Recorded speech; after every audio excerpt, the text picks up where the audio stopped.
Hai Studymates, kembali lagi bersama your study partner, Let's Study. Hari ini kita akan belajar tentang data statistika dengan subtopik mean, median, modus, dan pengetahuan statistika dasar. Bahan pembelajaran ini dibiayai oleh Donato Let's Study. Oleh karena itu, ada prinsip bahwa tak kenal maka tak sayang. Izinkan saya memperkenalkan diri saya. Perkenalkan, nama saya William Philip Karnadi. Nickname saya yaitu Willy atau WPK. Sekarang saya berkuliah di Fakultas Ekonomi dan Bisnis Universitas Indonesia, angkatan tahun 2023. Berikut adalah beberapa pencapaian yang saya tidak bisa tampilkan semua dalam slide ini. Semoga dapat bisa membantu kalian dalam mencapai impian kalian dan memacu kalian untuk semangat belajar supaya bisa dapat masuk ke dalam perguruan tinggi negeri yang kalian inginkan.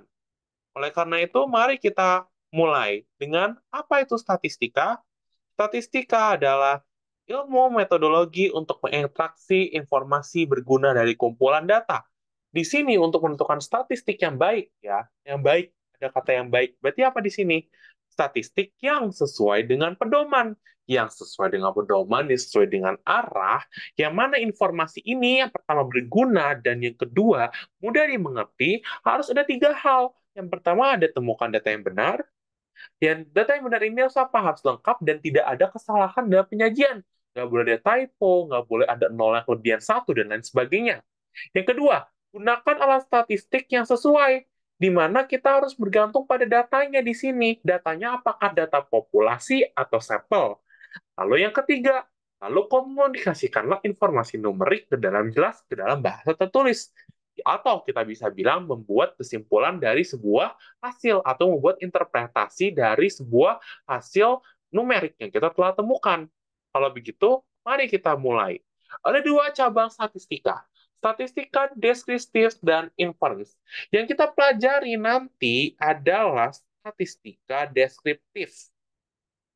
Oke? Dan biasanya di sini deskriptif lebih mudah. Apa aja di sini? Di sini statistika deskriptif itu ada ringkasan penting dari kumpulan data, yang mana menjelaskan data yang telah dikumpulkan. Apa maksudnya di sini? Kita ngapain aja sih di statistika deskriptif ini? Kita ngumpulin data, kita organisasikan data, maksudnya kita atur datanya mau bagaimana, taruh di mana, ini taruh di mana, dan akhirnya kita sajikan. Bisa dalam bentuk bagan, tabel, diagram, dan lain sebagainya. Nah, apa yang satu lagi statistika inference. Statistika inference ini mungkin sekalian eh, maka belajar waktu pas kalian kuliah nanti, atau kalian mungkin udah belajar waktu SMA mengenai binomial ataupun lain sebagainya. Nah, di sini kita itu justru menarik kesimpulan dan membuat prediksi tentang suatu populasi berdasarkan contoh data. Ini biasanya itu lebih ke arah peluang, baik peluang binomial, eh, probabilitas binomial, Poisson, dan lain sebagainya. Tetapi kita akan belajar kali ini cukup untuk statistika deskriptif. Untuk statistika inference akan dipelajari di materi probabilitas. Next. Di sini kita harus mengerti dulu apa itu populasi versus sampel. Ini adalah basic dari statistika. Populasi itu bisa digambarkan seperti lingkaran. Lingkaran besar. Itu apa? Himpunan semua item atau individu yang berkepentingan. Tapi di dalam populasi itu ada sampel. Sampel itu apa yang kita ambil di sini? Yaitu apa? Bagian dari populasi. Contohnya ada apa aja? Kalau populasi itu adalah seluruh mahasiswa S1 Fakultas Ekonomi dan Universitas Bisnis Indonesia angkatan 2023. Tapi sampelnya apa di sini? Kan mahasiswanya tuh ada 500 ya, tapi kita cuma ambil 100. 100 mahasiswa S1 Fakultas Universitas Ekonomi dan Bisnis Indonesia angkatan 2023 dari setiap program ekonomi, akuntansi, manajemen, ekonomi Islam, bisnis Islam. Seperti itu. Seperti itu ya, paham ya? Jadi populasi itu keseluruhan, sampel itu kita dari keseluruhan itu kita ambil cuma satu. Next. Apa gunanya sampling? Sampel itu tuh harus representatif yang menyipirkan populasi yang diteliti. Maksudnya apa? Yang paling simpel seperti ini.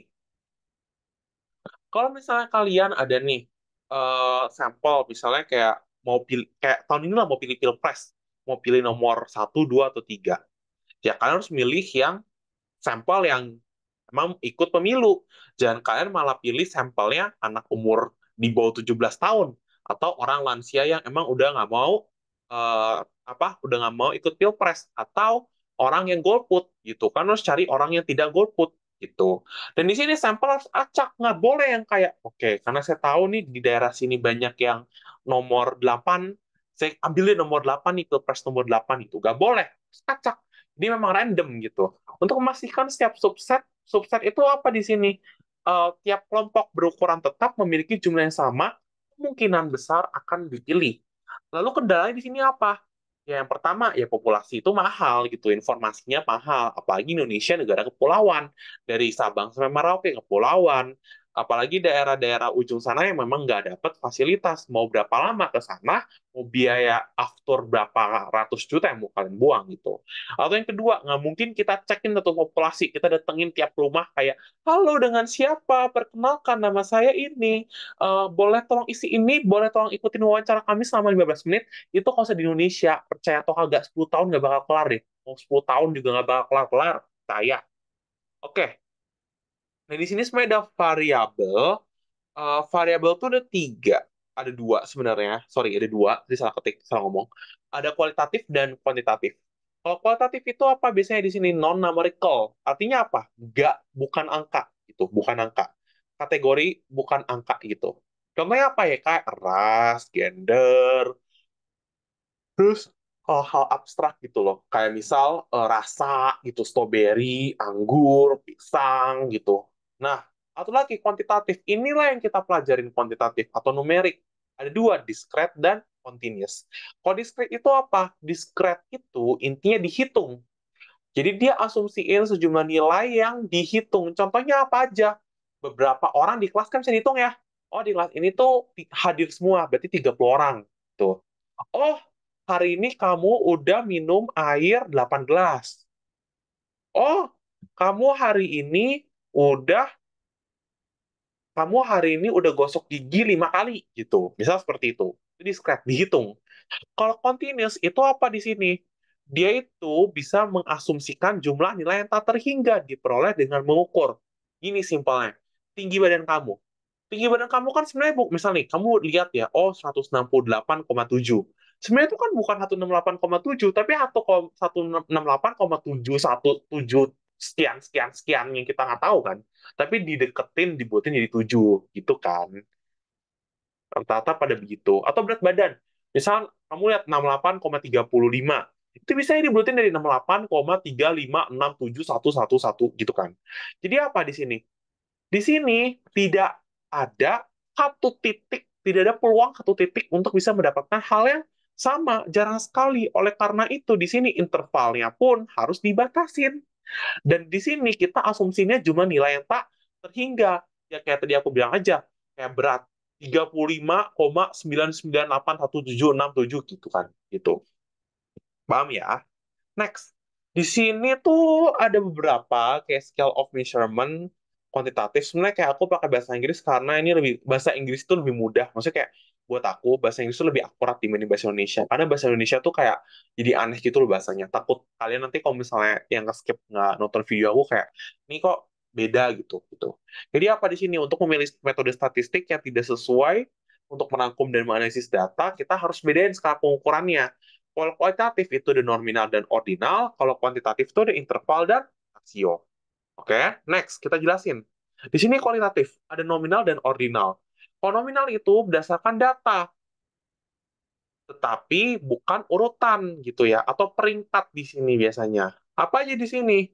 Kalau misalnya kayak A, B, C, D gitu ya. Misalnya kayak, kan di sini ada A, B, C, D, E, F, G gitu ya. A pria, B wanita, C wanita, D pria, E wanita, F wanita, G pria. Berarti apa di sini?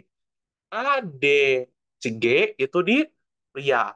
B, C, E, F di wanita gitu loh.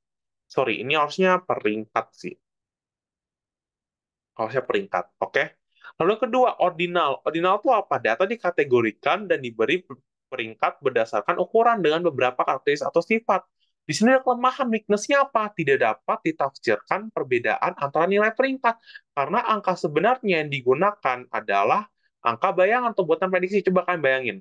Misal di UI itu namanya EDOM, evaluasi dosen gitu lah ya. Jadi kalau misalnya kalian udah kelar nih semester semester udah kelar, ada namanya evaluasi dosen. Jadi kan disuruh isi, kalau misalnya dosen nilai satu, berarti nilai kurang, nilai jelek gitu. Berarti dia ngajarin nggak bener, sering telat. Kalau dosennya 5, nggak pernah telat, nilainya baik, ngajarnya jelas, kasih tugasnya nggak terlalu banyak gitu. Itu simpel ya. Nah, di sini maksudnya kenapa angka bayangan nih? Kita kan nggak tahu ya di sini yang mau berapa gitu kan. Ya udah kita kasih 1,5 aja. Sebenarnya kan bisa kan 1,10 bisa, 1,12 bisa, 1,20 bisa, 1,100 pun bisa kan. Tapi ya makanya kita pakai prediksi, kita bayangan, kita bayangin paling tinggi itu 5 gitu. Kan bisa aja 199 tetap. Oke. Nah, ini kalau kuantitatif itu di sini interval. Interval tuh kayak dia itu tuh nggak ada nol mutlak. Maksudnya nggak ada nol mutlak tuh apa? Misal, di sini itu kalau misalkan lihat, belum tentu di sini kalian lihat ya, 90 derajat Celcius lebih panas daripada 80 derajat Celcius gitu ya. Tapi yang lucunya apa di sini? Yang lucunya adalah, coba kalian bayangin, nilai 90 lebih bagus daripada 80. Sama-sama interval kan? Ya nggak? Memastikan bahwa perbedaan bahwa antara nilai itu skalanya bermakna. Sama-sama nilai kan? Nilai 90, lebih tinggi apa nilainya 90, nilainya ada nilai 80 lebih bagus 90, tapi ini beda, 90 derajat Celcius lebih panas daripada 80 derajat Celcius. Jadi di sini nggak ada nol mutlak yang nunjukin bahwa ini tuh netral, nggak ada. Itu cuma jelasin kayak itu jauh lebih baik, itu jauh lebih panas, itu jauh lebih pagi, lebih awal, lebih malam gitu loh. Itu interval. Kalau rasio di sini apa? Mirip dengan interval tapi ada nol mutlak. Maksudnya apa? Coba kalian bayangin di sini ini deh, kayak bunga 0% sama 5%. Jangan 0 deh, kita kasih pajak deh, tarif pajak. Udah, biar yang lebih seru nih. Pajak 0%, 5%, 10%, 20%. Kamu lebih besar yang mana? Ya pasti 20 lah. 0 ke 20 deket, lebih, 0 ke 20 sama 0 ke 5 lebih banyak di mana? 0 ke 20. 20 sama 10 lebih besar yang mana? 20 tetap. 5 sama 20, 20. 0 sama 20 tetap 20. Gitu. Itu ya contohnya ya. Kayak contoh jumlah uang, jumlah keuntungan, pajak, dan lain sebagainya gitu ya. Oke, next di sini ada kita harus kita harus merangkum data-data kualitatif tersebut dengan cara apa? Distribusi frekuensi, yang mana di sini mengelompokkan data ke dalam kategori dan mencatat beberapa observasi yang termasuk dalam setiap kategori. Kenapa kita pakai distribusi frekuensi? Sebenarnya simpel.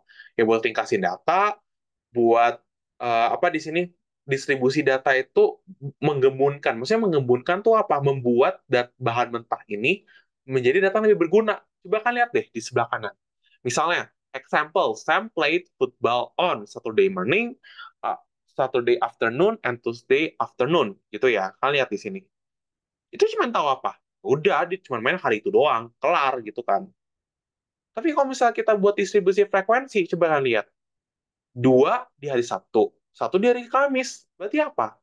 Si Sam, dia tuh bisa main di hari Sabtu lebih banyak. Kenapa? Oh, hari libur. Hari libur dia, Senin sampai Jumat kan ke sekolah. Minggu dia ke gereja. Sabtu hari libur. Jadi dia bisa main pagi, bisa main sore. Gitu. Contohnya, sama yang ketiga itu interpretive virtual yang tadi. Tuh. Dia bisa main, dia kenapa lebih sering dia di Sabtu? Ya karena Sabtu hari libur. Kalau Minggu gereja, Senin sampai Jumat dia sekolah. Gitu. Oke, next. Ini kayak awal juga sih, kayak frekuensi relatif adalah proporsi pada setiap kategori. Dan di sini carinya kayak gimana relatif bagi frekuensi masing-masing dengan jumlah sampel. Coba kan lihat di sini. Sunday sampai Saturday gitu ya. Kalian 1 sampai 28 gitu di Februari. Kalau misalnya cloudy kan berapa? Sehari doang kan. Berarti sehari bagi total hari 28 dikali 100%. 3,6%. Ini ada 20, berarti berapa? 20 per 28 dikali 100, berarti 71,4. Berarti berarti sisanya apa? Kan satu cloudy, ini 20, berarti kurang 7. 7 pasti udah sunny. Sunny 7 per 28 kali 100, 25%, alias seperempatnya. Jadi apa di sini? Setahun ini lebih banyak hujan. Kenapa lebih banyak hujan? Oh, wajar. Hari bulan Februari Di Amerika bulan Februari ada angin misalnya awan cumulonimbus atau apa gitulah ya. Oke, nah di sini ada beberapa, kita tuh harus nunjukin beberapa distribusi frekuensi gitu ya. Ada dua di sini kita nunjukin. Sebenarnya ada banyak, tapi ya udah aku jelasin kalian dua dulu dulu. Yang pertama ada pie chart atau diagram lingkaran. Apa lingkaran tersegmentasi yang segmennya menggambarkan frekuensi relatif dari kategori beberapa variabel kualitatif. Sebenarnya simpel sih, ini kayak misalnya nih komedi. Komedi misalnya 4.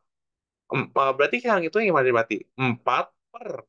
Total ini semua berapa? 4 tambah 5, 9. 9 tambah ini 1, 10. 10 berarti 20. Berarti apa? 4 per 20 dikali 100%. Berarti berapa? 20% gitu. Itu juga Skyfi. 4 per 20. Action berapa? 5 per 20 kali 100% gitu. Itu sama aja gitu. Kalau barcet ya kayak biasa. Barcet lebih gampang. Cuman ngantosnya ya.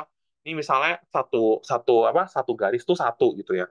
Kalau 4 ya naik aja 4, 5, 6, 1, 4 gitu ya. Aku rasa udah jelas lah ya.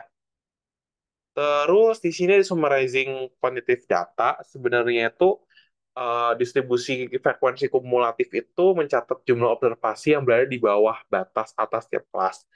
Karena misalnya kan batas bawah, batas atas, kalau batas bawah minus 0, batas bawah tuh ini.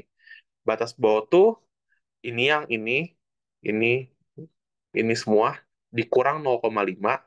Kalau batas atas, nih ya ini bawah.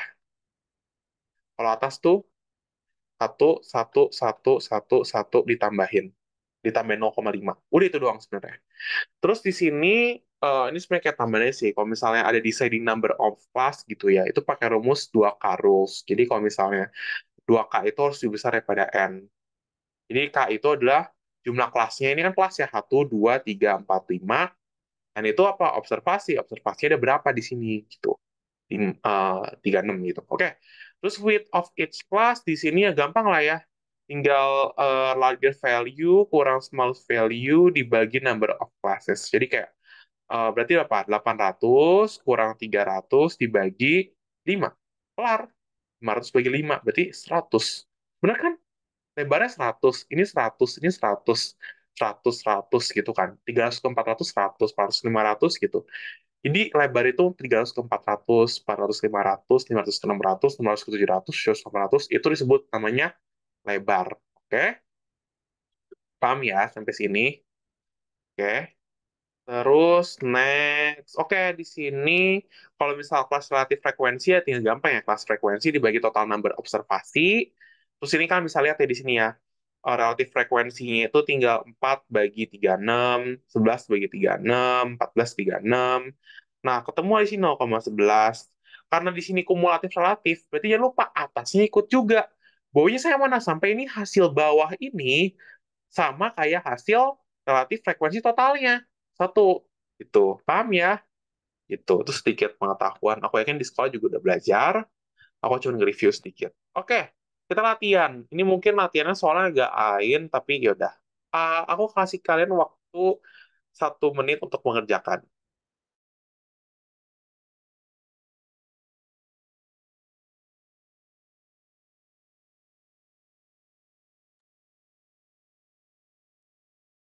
Ya, udah. Oke.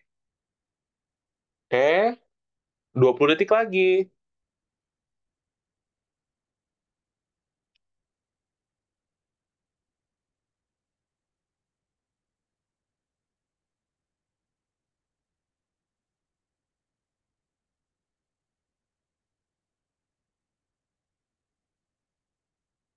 10 detik lagi.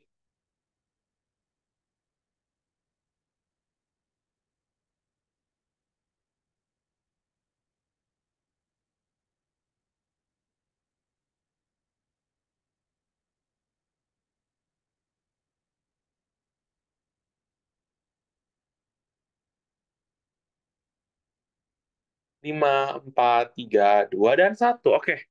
Kita bahas ya. Pertama, responden were asked, do you know, earn more than or less than you did 5 years ago? Jadi gini, responden itu bertanya, apakah kamu tahu kalau misalnya kamu apakah kamu sekarang mendapatkan uang lebih banyak atau lebih dikit daripada apa yang kamu lakukan 5 tahun yang lalu gitu. Berarti ini apa measurementnya? Ordinal. Mudah ya ini ya, masih gampang lah ya, ordinal lah ya. Ini kayak udah apa namanya? Udah easy lah ya. Nomor dua, karena kenapa di sini? Earn more than or less than you did 5 years ago. Itu ada batasan waktu, terus bandingin juga gitu. Oke, nomor dua, a statistic class of 60 students evaluate the instructor using the following scale. Jadi ada 60 orang murid yang mengevaluasi gitu ya, mengevaluasi kinerja gurunya gitu. Kinerja gurunya ada excellent, good, average, poor, inferior. Maksudnya kayak kalau excellent paling bagus, good ya, bagus, average ya, so-so guru biasa. Kalau poor ya, gurunya jelek, kalau saya inferior gurunya nggak bisa ngajar gitu ya, paling parah. Di sini dia bilang apa? 2% excellent, 6% good, 40% average, 45% poor, 7% inferior. Berarti apa kesimpulan yang bisa didapat? Yaitu most of student rated the instructor was poor. Karena di sini paling besar 45. Coba ingat tambahin di sini. 8%, di sini 7%, 15, 15, 60, 60, tambah 40, 100. Pas ya. Jadi berapa? Paling besar 45 poor. Berarti apa di sini disimpulin? Gurunya itu jelek ngajarnya. Nah, nomor tiga. Di sini yang paling butuh sampling tuh apa? A. Height of percentage nggak perlu lah ya sampling. Ngapain? Height. B, median lah, ini ngapain lagi ngukurin umur orang. C, lah ini lebih nggak jelas. D, ya ini D wajar. Kenapa kita butuh sampling ya? Wajar. Pabrik misal apa dia buat nih 1 juta lampu. Dia pasti ambil sampling kayak ya per box kita ambil satu lah, jadi 120 lampu. Tadi tes 120 lampu tuh kalau usah dicolokin terus gitu ya selama 24 jam sama tiap hari kayak gimana. Kalau misalnya lampunya rata-rata pada hidupnya kurang dari sebulan, ya udah ganti semua produknya. Karena kenapa? Udah dipastikan bahwa produk yang lain dianggapnya juga waktu lama nyalanya, lama hidupnya akan pendek juga kayak lampu ini. Itu yang butuh urgensinya. Itu sebenarnya pemanasan dong sih. Oke. Terus ini simple. Mean, median, modus. Nah, ini kan harus perhatiin ya. Ini dia sampel, ada populasi. Kalau sampel dia pakai mu, kalau populasi dia pakai X bar. Kalau sampel dia pakainya N, kalau populasi dia pakai N kecil gitu. Jadi ini kayak simple aja sih kayak gimana min? Min itu ya tinggal kalian tambahin aja semua bagi jumlah ini kayak ini 6 11 7. Berarti apa? Ya udah 6 tambah 7 tambah 11 bagi 3. Hasilnya berapa di sini? 24 bagi 3 hasil 8. Sama gitu loh. Jadi it's like you flattening out the numbers. Jadi kayak semua semua numbers di sini tuh diratain gitu. It's like you flattening out the numbers. Jadi kayak semua numbers ini tuh diratain gitu. Inilah min gitu.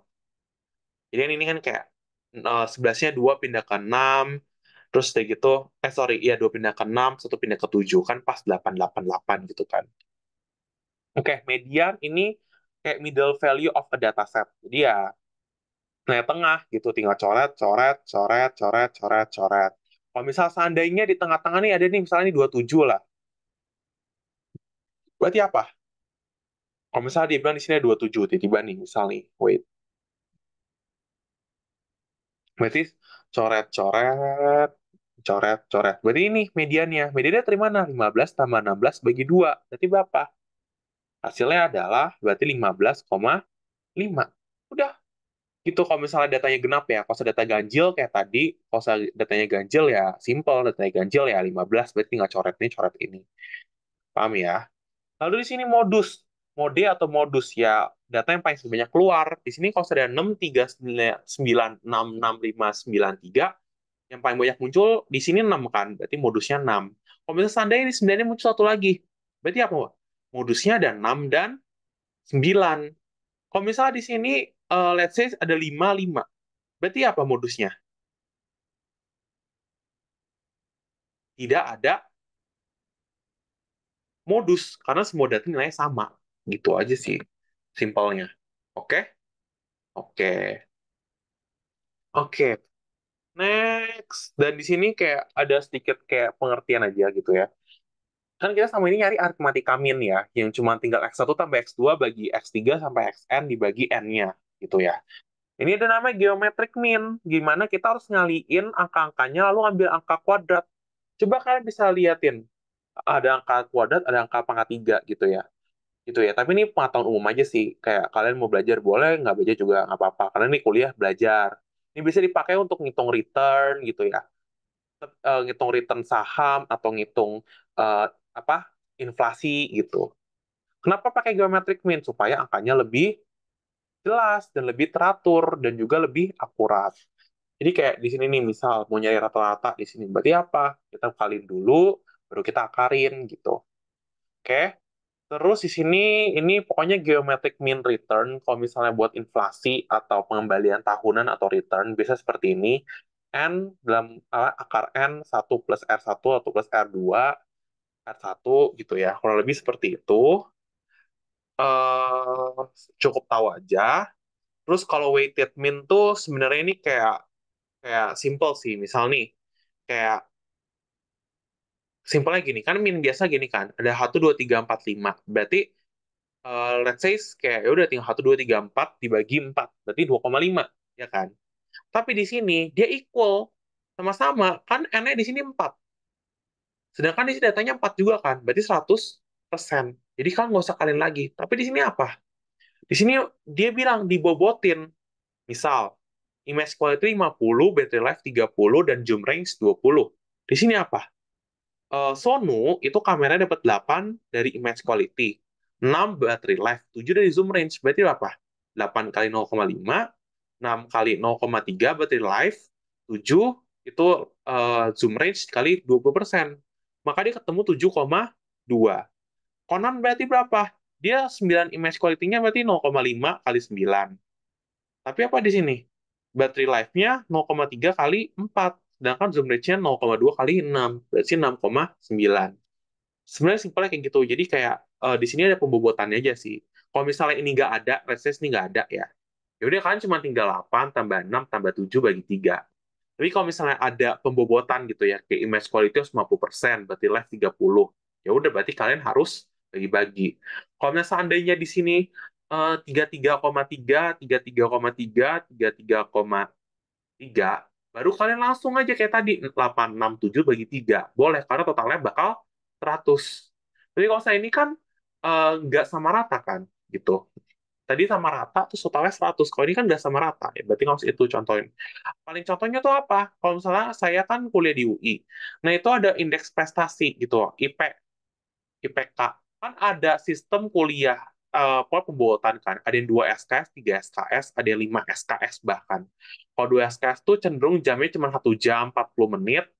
Terus kalau 3 SKS tuh bisa 2 jam 30 menit. Kalau 5 SKS tuh bisa 2 hari. Dibagi-bagi. Dari pagi sampai sore. Nah, inilah di kuliah. Jadi misal nilai kita dapat A tapi 2 SKS, ya udah berarti A-nya dikali 2 SKS itu dibagi sama total keseluruhan SKS total yang kita ambil bisa 21 gitu. Simpelnya seperti itu. Tapi ini tambahan aja sih. Kayak bisa jarang juga kalau di UTBK.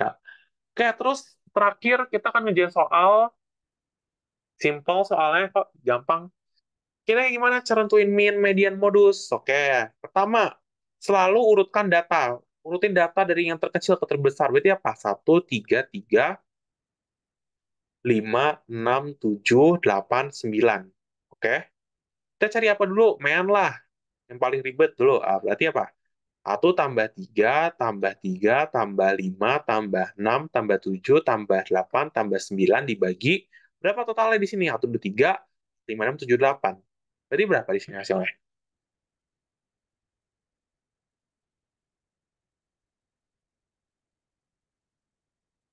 Hasilnya berapa di sini? 42. Dibagi 8. Berapa hasilnya? 5,25. Simple. Kalau median, ya kayak tadi aku bilang, median dari cara cepatnya ada. Cara ketemu median kayak gimana? N+1 dibagi 2. Simple, kayak gitu. Di sini apa? 8 kan? Berarti 8 dibagi 1 tambah 2. 9. Sorry. 9 bagi 2. Yaitu berapa? 4,5. Berarti apa di sini? Di sini dia akan dicari adalah X4 dan X 5. X keempat tuh berapa? 5. X5 berapa? 6. Berarti tinggal X4 tambah X5 dibagi 2. Berarti 11 dibagi 2 hasilnya 5,5. Modus yang paling sering banyak keluar berapa di sini? 3 kan? Ya udah tuh saya 3. Oh, kayak gini doang sebenarnya. Tapi di sini perlu kalian tahu di sini. Di sini mean sama median tuh sebenarnya belum tentu yang jadi yang terbaik. Kenapa? Kalau mean, coba kalian bayangin. Misalnya kalian mau tentuin rata-rata kelas nih ya, satu kelas gitu. Misalnya ada satu anak dapetnya 100, tapi ada satu anak dapetnya 20. Ya 20 deh, bahkan 19 atau enggak mungkin 7 dari 100 ya. Ini kan kayak, bayangin aja itu kan jatuh rata-rata kan. 7 itu kayak jatuh rata-rata. Sedangkan 100 itu kayak ngedongker rata-rata. Nah, itulah kelemahan demand. Jadi dia tuh sensitif terhadap perubahan nilai. Kalau misalnya seandainya satu kelas kamu, misalnya ini nilainya, sebenarnya anak-anaknya ya, sebenarnya gurunya ngajar enak, gurunya. Tapi tuh ada satu anak bandel, nilainya dapetnya 7, nggak pernah masuk kelas. Ya udah rata-rata kelasnya jatuh, dan guru itu dianggapnya apa?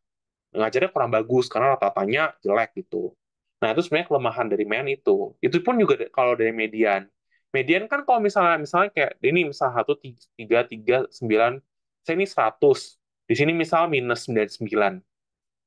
Berarti apa di sini? Data outlier-nya ini nggak ke detect. Pada akhirnya apa? Ya udah, nggak, hasilnya pun juga kurang akurat gitu. Untuk modus sih ya cuman kayak ngeliat aja yang paling banyak keluar apa. Nggak ada lagi habis itu. Oke? Itu sih dari aku. Untuk hari ini, semoga ngebantu. Simpel kan min median modus sama tadi aku kasih beberapa insight yang belum kamu dapetin. Mungkin di SMA, itu aku juga berdapat waktu aku kuliah semester 1. Semoga bisa nambahin insight kamu ya. Dan oke, kita sudah kelar. Terima kasih kepada Donatur Let's Study yang sudah membiayai dalam proses produksi materi ini. Studymiss juga bisa mempelajari materi e-book, PPT, dan latihan soal yang dapat diakses pada tautan di description box. Video bahan ini juga dapat di playlist YouTube Let's Study. Juga jangan lupa dukung Let's Study pertama dengan finansial, yaitu kalian juga bisa mendukung Let's Study dengan berdonasi dengan nominal berapapun yang digunakan untuk mengembangkan platform Let's Study. Yang kedua, kalian bisa mengapresiasi kami tanpa dalam bentuk uang, yaitu apa? Membagikan platform Let's Study kepada teman ataupun masyarakat di sekitar Anda, serta jangan lupa memfollow akun sosial media Let's Study. Terima kasih, sampai jumpa di video berikutnya. Semangat belajar, semoga masuk universitas yang kalian impikan. Terima kasih, dan selamat belajar. Bye, jangan lupa kerjakan soalnya.